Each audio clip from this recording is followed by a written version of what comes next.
ഈ കൊട്ടിക്കലാശത്തിനിടെ വലിയ വാക്പോരും 3 ക്യാമ്പുകളിലായി നടക്കുന്നുണ്ടായിരുന്നു. 3 സ്ഥാനാർത്ഥികളുടെയും കൊട്ടിക്കലാശത്തിനിടെയുള്ള പ്രതികരണങ്ങൾ ഇപ്പോൾ ലഭ്യമാണ്. അതിലേക്ക് പോകാം. പാലക്കാടിനെ പറ്റി പറയുന്നത് പാലക്കാടിന് ഒരു കടലില്ല എന്നാണ്. എന്നാൽ ഇന്ന് ഐക്യജനാധിപത്യ മുന്നണിയുടെ സഹപ്രവർത്തകർ ചേർന്നുകൊണ്ട് പാലക്കാട് ഒരു മനുഷ്യ കടലാണ് തീർത്തിരിക്കുന്നത്.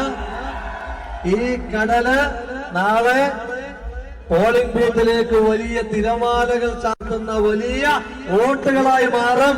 ഈ സ്നേഹക്കടൽ നമ്മൾ വിജയക്കടലായി മാറുമെന്നുള്ള കാര്യത്തിൽ തർക്കമൊന്നുമില്ല. പ്രിയമുള്ളവരെ, ഇത് കേവലം കൊട്ടിക്കലാശം മാത്രമായിരിക്കില്ല. പകരം ഇടതുപക്ഷത്തിന്റെ പാലക്കാടൻ ജനതയ്ക്കുള്ള ഹൃദയത്തിൽ നിന്നുള്ള സല്യൂട്ടായിരിക്കും ഈ മനുഷ്യമഹാസാഗരമെന്ന്. കാരണം ഒരു മാസക്കാലത്തിലേറെയായി ജനാധിപത്യ കേരളത്തിന്റെ പൊതുബോധത്തെ പൊതിഞ്ഞ് സംരക്ഷിച്ചവരാണ് പാലക്കാട് വോട്ടർമാർ.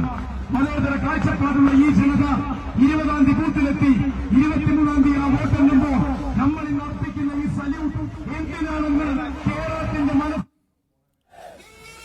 നഗരഹൃദയത്തിൽ ഒരുമിച്ചുകൂടിയ വലിയ ആൾക്കൂട്ടവും ഒപ്പം ഈ വലിയ ശബ്ദഘോഷവും വർദ്ധിതമായ ആത്മവിശ്വാസമാണ് 3 ക്യാമ്പുകളിലും പകരുന്നത്.